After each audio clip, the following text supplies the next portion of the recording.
Open Market is sponsored by AdLib, the self-serve DSP solution making advertising easy. What do the world's largest demand-side platforms have in common?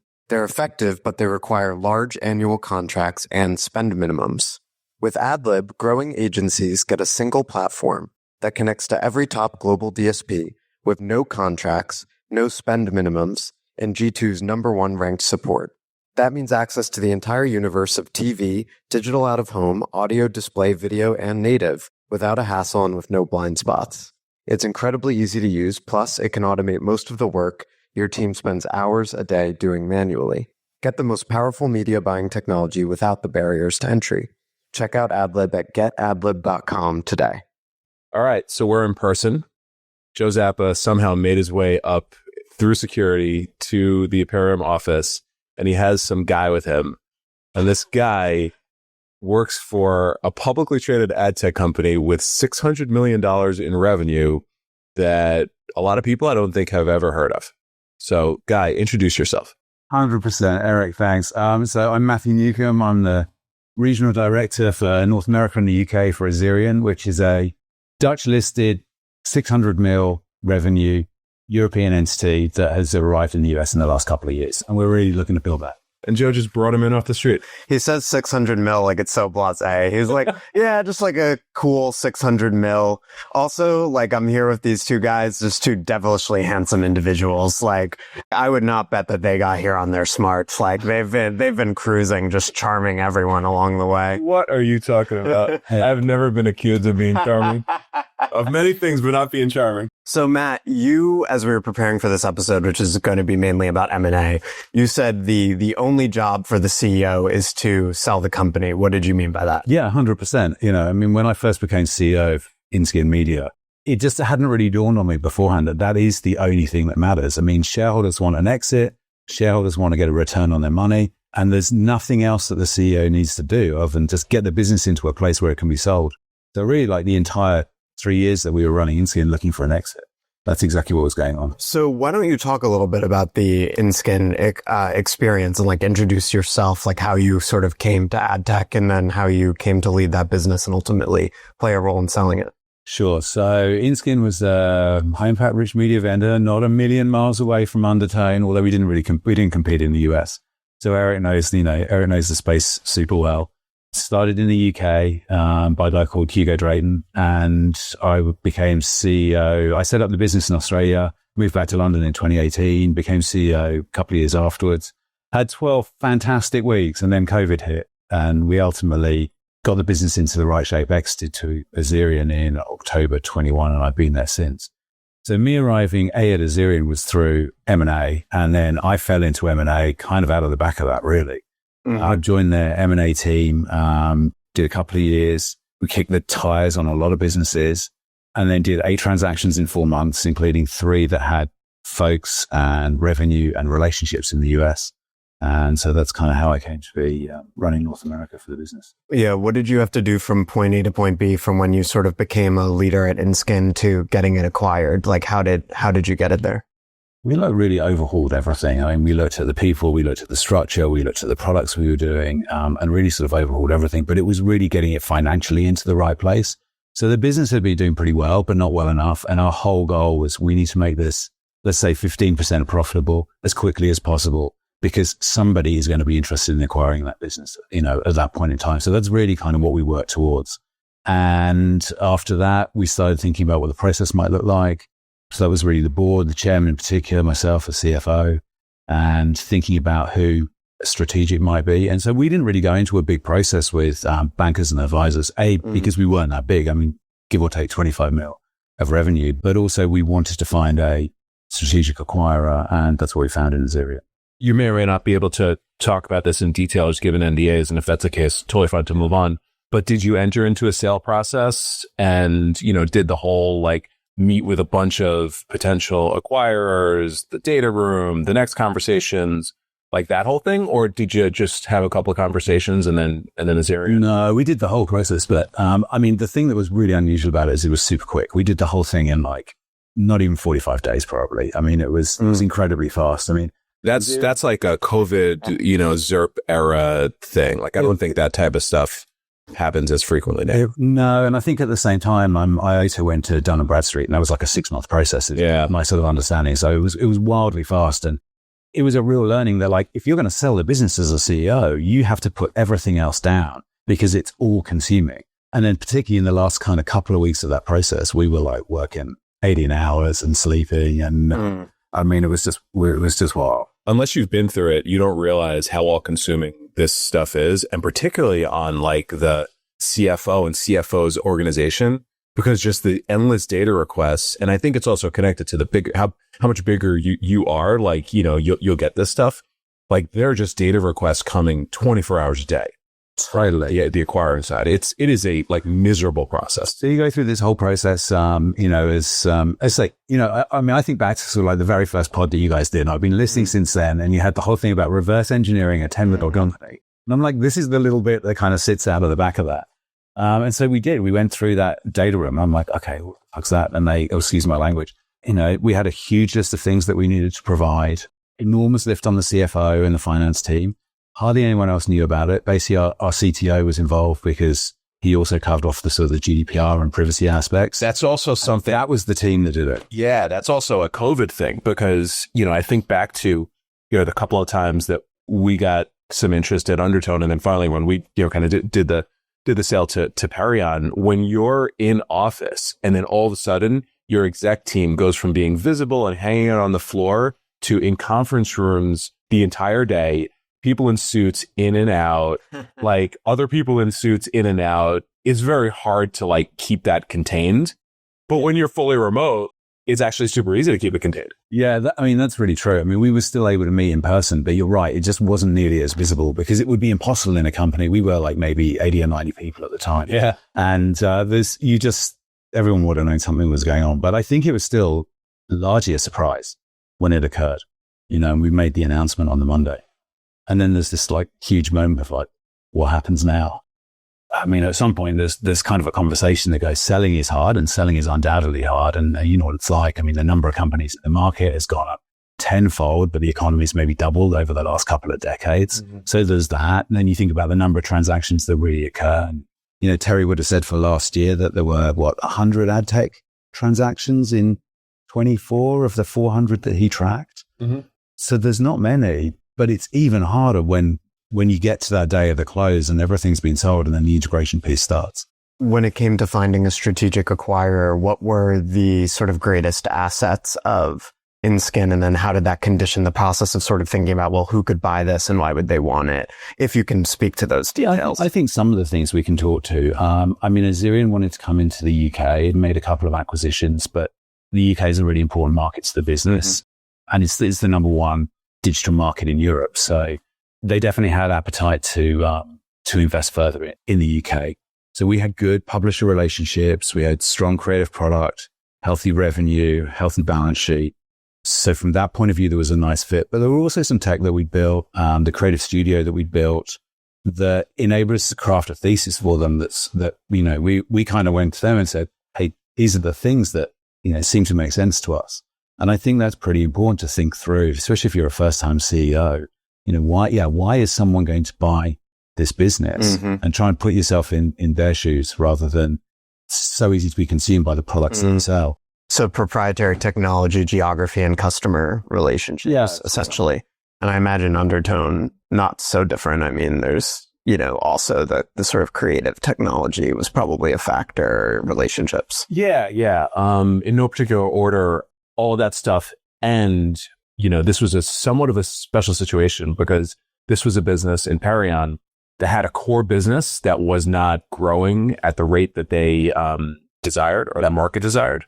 So they wanted to make a big bet, and a big bet that was different than their business, which was search distribution. So if you think about the customer segment for search distribution, it's like performance-based marketers that, you know, are looking to expand search. And if you think back to what the Undertone business was increasingly, you know, consistently is today, it's just like brand and creative formats. So they wanted to make a big bet that was in a completely different segment, in a completely different market. This was a Tel Aviv-based company, and they wanted obviously the customer relationships and the team and the brand and everything like that. So this was all of that plus like a very specific, direction that the acquirer wanted to go into. It's super interesting because when you think about the Perion and Azerion comp, you have two companies that are sort of acquisitive, that have looked for these complementary assets. And there's an obvious case there in the sense that you can sort of round out the picture. But the challenge then is you end up with something that can risk being like a mishmash. So how do you then find sort of the one or two threads that are going to pull everything together? And I think for Azerion, curation would probably be the number one term that you guys have used to tie everything together, given the strengths in data and audience building and all the different technologies you guys own, DSP, SSP, DMP, like putting all of that together to offer customers something that's greater than the whole of its parts. Just to sort of speak to Eric's point, first of all, I think, kind of the experience you were talking about just talks to the legitimacy of M&A as a strategic way to grow the business. And I think that's become much more of a thing, for want of a better way of putting it. Agreed. Over the last decade than maybe it was before. And we're just seeing it now nonstop. I mean, there's been the DV Rockerbox, but just more and more of it. And in a market that's kind of where growth is maybe not as fast as you might hope, and where everything's getting more competitive, scale really matters. And acquisition is the fastest way to scaling. There's no doubt about that. But to your point, Joe, you're 100% right. You need a thread that you can pull all the way through. So the way that we've tended to think about these things is, what is the right balance between something that is economically interesting, but strategically attractive, so that our go-to-market narrative is broadly unchanged, and we're, adding functionality, we're adding people and revenue and so on, without constantly having to recreate the narrative. So, we've really worked hard on that. And to sort of your point, we own the full stack, but the center of the discussion we have in the US is really around the DMP and building custom audiences for advertisers to solve, brand or performance challenges. And it's things that are strategic to that we're really looking for. Well, I also think when you are acquisitive, when you have so many different assets in so many different countries, you can see the whole picture and put it together for agencies. You can help them find those global omni-channel audiences and get the best of those audiences for whatever they want to achieve. So curation, especially if you have the DMP technology, becomes a sort of natural synthetic thread for a business of Azerion's kind. And it's a very strong thread for us in the US and the UK. The interesting thing just on that question is that if you're a seller sitting in the US trying to sell your business, narrow and deep, single, very clear kind of product proposition works really, really well. And in Europe, it's almost the opposite. You can become a bolt-on because the market sizing is so different. You can be acquired by someone as a bolt-on, and the sort of the networking is so strong that you can go to a business and say, hey, we've just acquired this. It's all good. No one queries it. But here in the US, if it's not strategic and doesn't fit in, then it just becomes extremely confusing. So the way that you can think about acquiring or selling, really varies depending on whether you're predominantly European or predominantly North American, I think. When US-based companies think about strategic M&A, they think about like product, they think about filling gaps. When US-based companies think about international expansion, they think about Europe. Yeah. Right. So it's an interesting box that you put it in. Not in every case, right? There's like DV Sybits where it's actually, the reverse, but it tends to be the case. But generally, yeah. So, I mean, our business isn't sort of universally the same in Europe, and you'd kind of expect that with 20 plus markets, and a business that was built on acquisition. But the common thread of sort of omni-channel performance, audiences, sell-side curation, there are common threads all the way through, but there are nuances between it. Also, we should state that I probably should have said up front that Azerion is a sharp pen client, which is part of how I'm sort of clued into your narrative. This is like, again, this is again, total proof. Not that the whole social media approach, Joe, works, because we first connected on LinkedIn after you read something, and I was like, that is the best way to describe how we should think about PR that I've read in like the last decade. So let's talk. So that's how we met. We met in the same way that you guys met. Do you have any more stories from the transaction you can think about? If you've ever been involved in a deal, there's a moment in literally every deal where it looks like it's going to crash. Everybody hates each other. Everybody's got problems. Literally every M&A transaction goes through at least one of those moments, if not more of them. So there's a guy I know who was pretty significant at Liberty Global. And I was telling him we were trying to do this transaction. And this is exactly what he said to me. He was like, there's going to be a moment, but you'll get through it. Don't worry. There's going to be a moment. But in particular, someone on our side got cold feet, at one point in time. And at the 11th hour, one of the shareholders was, I don't know if this is right. And as it was, we kind of got over the line, but there was that heart in mouth moment of like, we have come so far. And for every other shareholder, this means so much to get this done. But anyway, I mean, we got there in the end, but there was a real moment of, the shareholder has to agree. Otherwise it's not going to happen.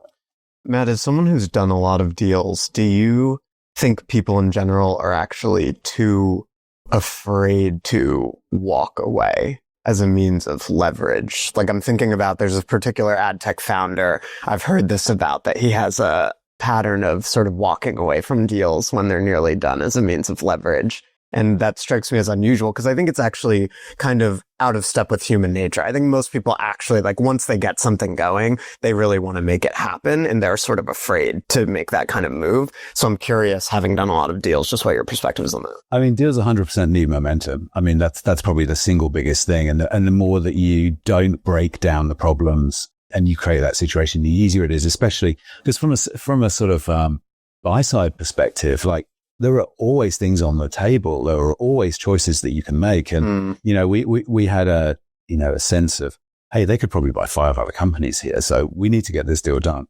But there is also another truism, that there's always one guy that's sitting around the table that wants a bigger number than everyone else. And it's whether you can kind of get that piece over the line that becomes, I think, part of the challenge. So, but we've mostly completed things we wanted to complete, I think. Because I think people realize it's hard. Yeah. I mean, if that's really the goal of setting up the business to return something to the shareholders and get it sold, it's tough. And you probably get 1 or 2 opportunities to do that. And it's a big call to walk away from those opportunities unless you're really growing fast, I think.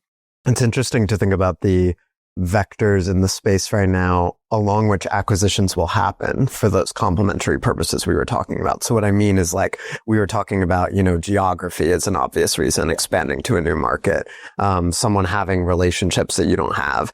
Eric mentioned that in the Undertone Perion case, there's also the brand advertiser, performance advertiser piece. And obviously technology can be related to that, not just relationships. And we see that's what's happening with DV and Sybids a couple years ago. And then now DV and Rockerbox, it seems, is like, they want to, these quality companies, aligning, if I do say so myself, with the thesis of the outcomes era, are trying to prove that they can drive performance, so that they can at least measure and then help their clients optimize on performance, not just do ad verification. So I would say brand performance and like performance quality or outcomes quality are like 2 of the sort of like tension points where a lot of players in the space will be looking to find something complementary to what they already do. I think there's an argument there's something else as well going on, which is that there is now a moment of old ad tech and new ad tech. And new ad tech, and I'm thinking about whatever Scope 3 are going to let out of the box in a couple of weeks, for example, or a Chalice, or some of the what Index are up to. They are creating, I think, a paradigm shift in what's going on. And then you've got a bunch of businesses that are maybe 10 years in or 15 years in that you might think of as old ad tech, who are trying to reinvent themselves to keep the growth going. And I think that's also one reason that you sort of see a lot of these kinds of acquisitions, because it's pretty hard to reinvent after 15 years. An acquisition is Sybids may be a good example of that, and possibly the DV Rockerbox piece today. I mean, I don't know what you think, Eric, but I've not heard it that way, but someone said that to me this morning. I was like, old ad tech, that's new ad tech. That's kind of interesting. That's a great way to put it. Yeah, no, I hadn't thought about it from that perspective either. And I think, there's basically like 3 things here. It's what you said, Joe, with like the meta, right, of companies that are either quality, needing to get more connected to outcomes, or vice versa. There's, maybe an intermediate step, which is, where are the holes that I can fill in my business? To your point, it could be geographic, it could be customer, but for a lot of companies, you would consider old ad tech, it could be like retail media or CTV. And then to your point, probably the most extreme end state, and maybe scary for a business that's got real scale, is the old ad tech versus the new ad tech. And this thing is completely changing before our eyes, with the way the programmatic ecosystem is being like re-architected. let alone what is coming down the pipe right now with new ways of doing things driven by AI, and then consumers doing things really differently, leading to an unknown advertising and marketing experience with, platform-based AI. There's a real chance it's the next 2 years are going to be transformational, and the next 2 years are going to set the scene for the next decade for ad tech. Yeah, which makes me think that, the pace of M&A has to be really, really high. I think it's going to come on more. Yeah, I agree with you. For all sorts of reasons, but mainly scale and change, and just the sign of the market. Despite everything that's getting spent, the economy is only growing it's just not growing at the pace everyone might like. Well, I think the old versus new paradigm that's emerging is happening because we are at this generational period. Like, I really think, and this is a big deal, if you look at the history of the industry, we could talk about like Adtech 1.0 being 2010-ish or whatever. And we're in Adtech 2.0. That's how big a moment it is this is the second big generational, we're at the incipient moment of the next generation of ad tech. And I think something that's complicated, like Matt, you and I have been talking about this. If you look at a company like the Trade Desk, if they are going to be significantly disrupted, they have a huge market lead in terms of being an independent DSP, putting aside DV360. Amazon. Yeah, and Amazon. The way that disruption would probably happen is that a new media buying paradigm emerges driven by AI that just totally sidesteps them. It's not like another DSP is going to make a couple tweaks. Other DSPs can chip away at their margins, but probably not overtake them and sort of reverse the dynamics. But if you have a wholly new competitor, like something driven by AI agents or whatever, that could change the leadership board. And then it's also, can a company like the Trade Desk just acquire their way out of that? I don't know. I mean, I think that's right. I mean, you could think about it as, you had networks, then you had programmatic. Now it's kind of AI is going to be the next transformational change. And I agree. This is horse to car. It's not fast to horse.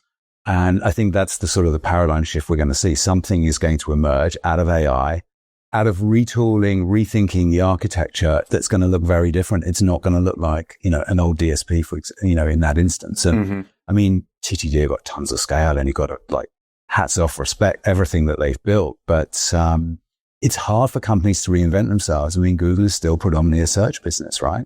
So I think that's right. I think that could be we're on the edge of a tipping point of a lot of change. And I think the second thing you might think about is that the pace at which innovation is adopted is getting faster and faster and faster.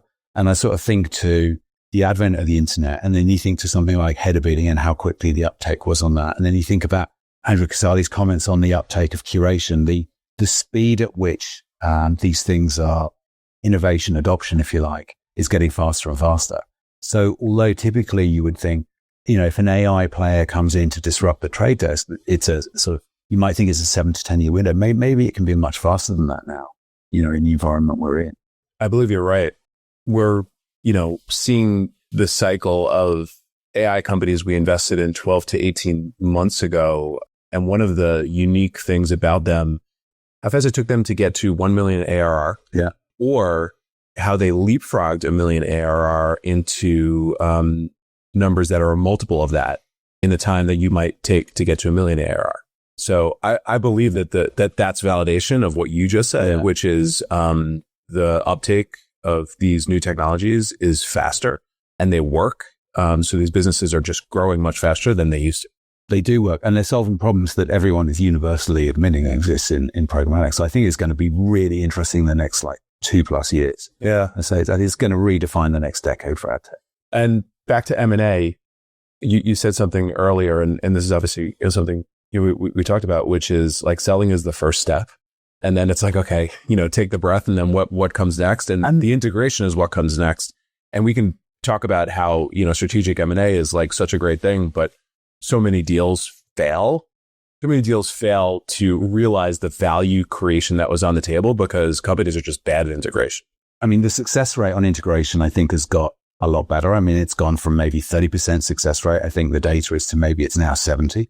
Is that right? That still means like 1 in 3 is a total failure. Yeah. So I think that's the data point. And some of that is... No, I say, is that right? Meaning like 2 and 3 succeed. Yeah. Because in my experience, it's still the inverse. But then again, PMI, post-merger integration, is its own thing now. And there's people that like are hired because they know how to get this stuff done.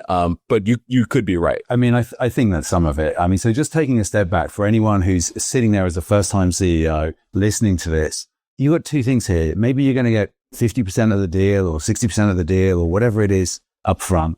And then the rest of the money you're going to take off the table for the shareholders is going to be in an integration period and an earn-out period of somewhere between 1 and 3 years. And so you go from this moment of being in total control of what you're doing and responsible directly to the board to someone else is in control. And there's a few things just to think about. Number one, you're joining someone else's company ultimately, and you need to fit in with their company ultimately. And that's it's an ego shift. It's a sense shift. So it just becomes hard from that point of view, because speaking for our own business, having done sort of 60 plus transactions, the M&A muscle is much, much stronger, and the integration muscle is much, much stronger. And the way that we think about it now is that the regional P&L owners, people like me, need to be deal originators and be there with the M&A team, and then be there with the integration team and be the NP&L owner, so that there's a common thread that goes through that whole process. And I think that's got a lot better over the years, just more generally in the market, that, once you have integration teams, there's actually a chance to make it work, because in particular, it's the people side of making it work. I think that's hard. The easy parts are assigning contracts and, oh, hey, we can get some GDPR support we didn't have before. I mean, that's the easy part, but it's the people part. And you got a range of different kinds of buyers. There's plenty of value buyers out there whose primary thought is about stripping out costs to make the acquisition return, if you like. Mm-hmm. But we personally sort of tend to try and keep the CEOs and founders and leaders of companies that we acquire, because the value is in the people. Yeah. And I say the way we go on that journey is by having the same person at the start and the same person at the end, but with a lot of support along the way. So you have an Azerion way. Yeah, we have an Azerion playbook now. We've taken our time to get to that point, but we've had a very consistent M&A team who sort of, and legal team, which has really helped, because you have this kind of regional directors trying to originate M&A opportunities as well as the central team. You get more time to build relationships directly with the founders and CEOs of companies you might want to acquire. And long term, that gives you a better chance of success, I think. But yeah, that's the strike rate more broadly in the market. It's still at best only 2 and 3. It's hard. And you see it often, CEOs leaving earlier than expected. Sure. Because people struggle to make it work. Yeah, it's a normal thing. Wow. The 60 M&A deals, having an Azerion way, having your own differentiated playbook on how to make things work, like something like that ends up being probably a real competitive differentiator when in market, both for buying companies, right? Because the best founders want to, see their deals succeed, right? So you have I think a very interesting marketable message to the target companies, mm-hmm. right? And then on the other side, telling that to the street, which is like, hey, our deals work. We know how to make these deals work. We have a playbook. Probably ends up being a value creator, I would hope. And I know you can't comment on this because you're a public company.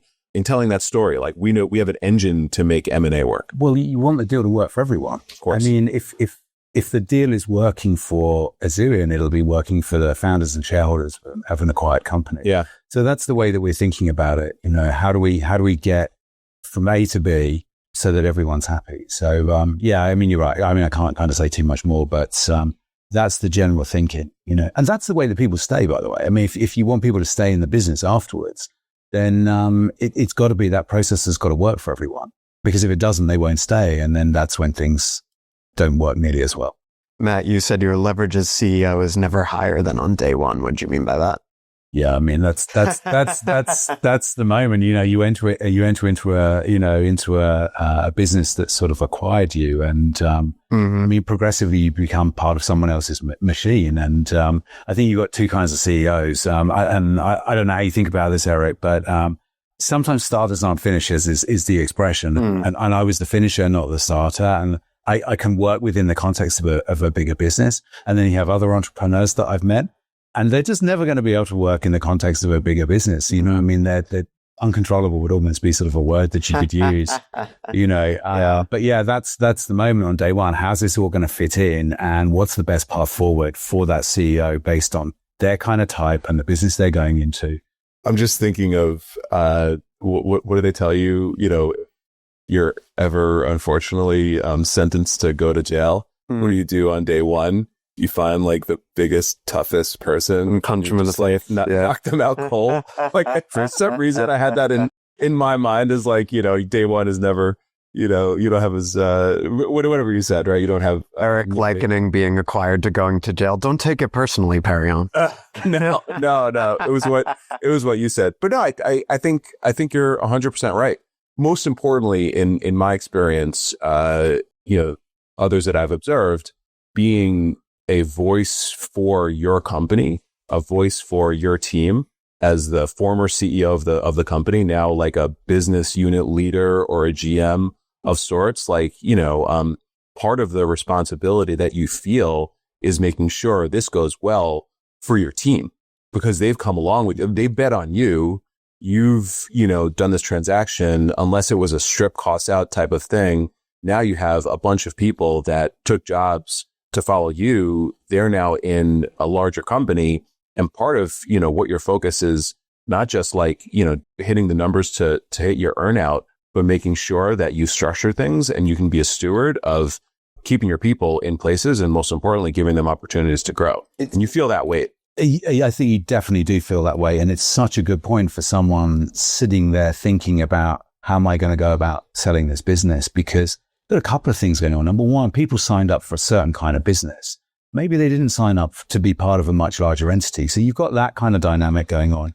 The second dynamic you've got going on is maybe some people have taken some money out of the deal, but most people probably won't have taken that much money out of the deal is the most kind of common scenario that I think we see. And so that's a challenge too. And so it's so important that you land them well into a new organization and try to create opportunities, you know, for them to grow, to take on bigger roles so that it becomes an opportunity, because they probably, the first 2 points probably won't have given you that. See what I mean? So yeah, I mean, the relationship we have with Hawk, which is the DSP that we bought, give or take 12, 18 months ago, has been fantastic. I mean, such great people, great product, and they've all stepped into kind of bigger roles in parts of the business that, you know, that I'm involved with.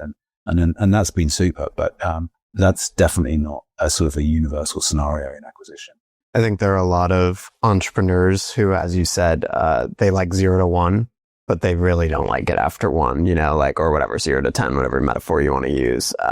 And then there are a lot of people who are the same way, right? If they're choosing to work at that smaller company, especially if they're, you know, very talented, they probably could have gone to a larger company and they specifically chose that smaller environment. So then there's a question of like what kind of environment the larger company is fostering and just like, does that work for those kinds of people? In many deals, particularly of a certain size, you know, meaning it's more than 10 people, like more than a very early stage acquisition, very experienced people on the buy side, right? The acquirers will ask for, you know, a spreadsheet of like, who are your most valuable employees? Who are your all-stars? Who do we want to keep? Who do we want to incentivize with comp and everything and titles and everything like that to make sure like we keep these key people in place. So it's very common to, you know, like have something like that as part of this process. Definitely a key part of the data room requests that comes through. Oh, yeah, exactly. Who are the key employees? Where's the big contracts? Where's the risk associated with it? Because that due diligence process from a buy side perspective is about figuring out what are the problems that exist in the company, what are the challenges that exist in the company, and trying to get to the bottom of that. And people obviously are so kind of critical that it's almost the first thing that comes up in that list of requests. Matt, you had a couple stories of M&A that's worked out really well or really poorly. You want to walk us through one of those? I mean, these are just like a couple of fun ones from the past. So I think the first real experience I had of hearing about at close quarters an M&A deal that didn't work out is I was living in Sydney, and it was the era when job boards were just setting up. Online job advertising was just becoming a thing, and when the newspapers really kind of dominated it.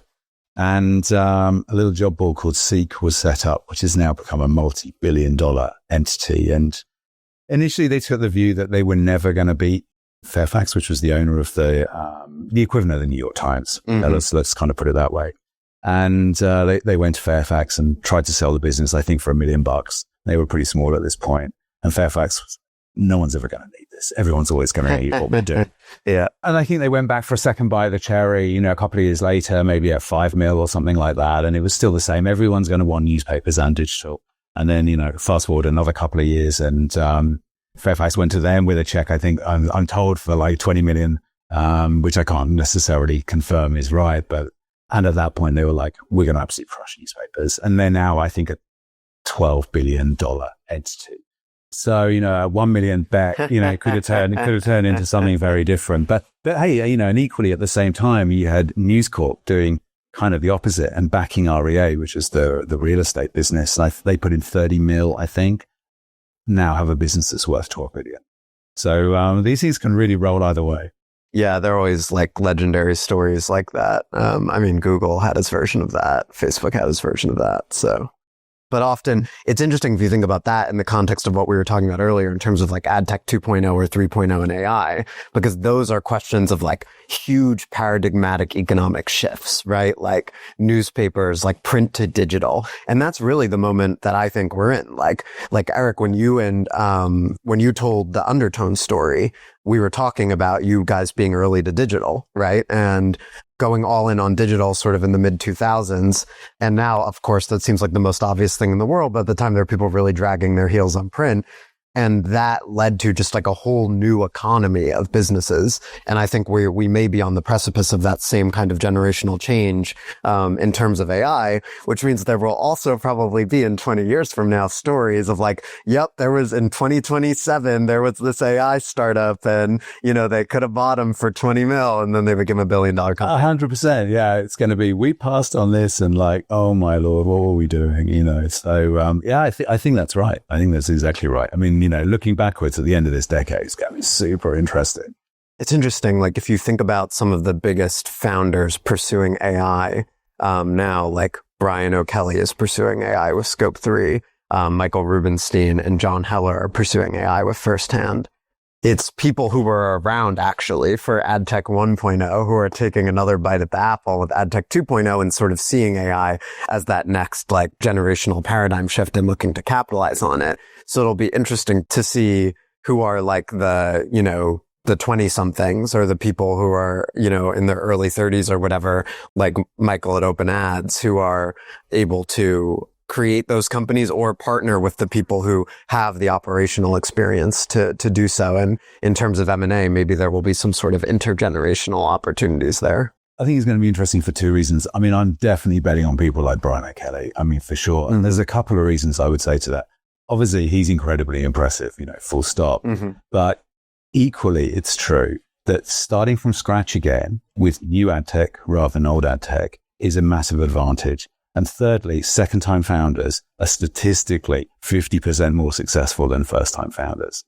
So having another run, it gives you much, much better odds. Well, and with someone like Brian or Michael Rubenstein, it's like if you can bring the operational experience and like the expertise of having scaled a business in the industry before, you have all of the relationships. But then critically, as you said, you are starting from scratch with the new company. So you don't have the difficulty of, well, we like with the TTD, like we already have all these customers. We have this extremely complex technology and we've got to kind of unravel that to get them on something new. It's like you'd rather have all of that intelligence and expertise that like anyone from that generation has, but then be starting with a new thing so that you can make it whatever you want and you can be nimble. Yeah, no, 100%. So it makes my job so like fascinating because, we do everything to like create an edge, right? So we're investors in Scope 3. We're investors in Rembrandt, which is Omar Towercall, the former founder of Blue Kai. It's a, generative AI startup, for video. We're investors in a bunch of companies where this is, their second run. And I agree that the playbooks should be applicable. The leverage of making a lot of mistakes in the past should be applicable. But what should give everyone pause is if this is truly like a paradigmatic shifts, how much does just being, like a native builder that is just in this at this time matter versus all of the experience and skills and networks and knowledge? So from an investor perspective, like we have to invest in both types of founders, both types of companies. And to your point, 10 years from now, it's going to be very interesting to see which are the ones that end up being like, defining for this generation. There's a case to be made for the ones coming back, and there's a case to be made for the brand new founders that, all they know is Gen AI. Yeah, that's exactly right. I think that you can enumerate all of the logical advantage that these second-time founders have. But if you look at the history of technology, there's always some, 23-year-old who creates a new technology, capitalizes on the new thing, sees how people are using technology. I mean, I think besides AI, the biggest shift that's happening in business is distribution, which obviously we talk about ad nauseum, but it's like, that's the sort of thing, like young people will just naturally see that, like how businesses are being created nowadays and how you gain traction with an audience, because they live it. And so both of those, the inexperience is valuable and the experience is valuable. I think we're going to see more second-time founders. This is my last bet for today. I think we're going to see more second-time founders because I think that the pace at which companies can go from creation to exit has got faster. So when we were doing it, Eric, I kind of think that was a 7 to 10 year cycle. Now I think you could be in a 3 to 5 year cycle. And that gives people the chance to go once, twice, 3 times. So maybe we're going to be talking about third-time founders at some point. But I think the cycle is getting faster. You have a good point there. And again, we're betting on both types of founders because you can only have an edge. You can't have absolute certainty.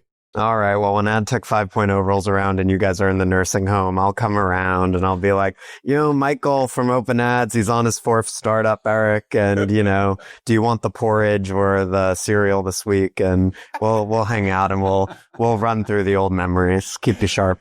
Amazing. All right. I think it's a great place to end it. Thanks, Matt. Thanks, guys. Thank you, gentlemen. See you next week, everybody.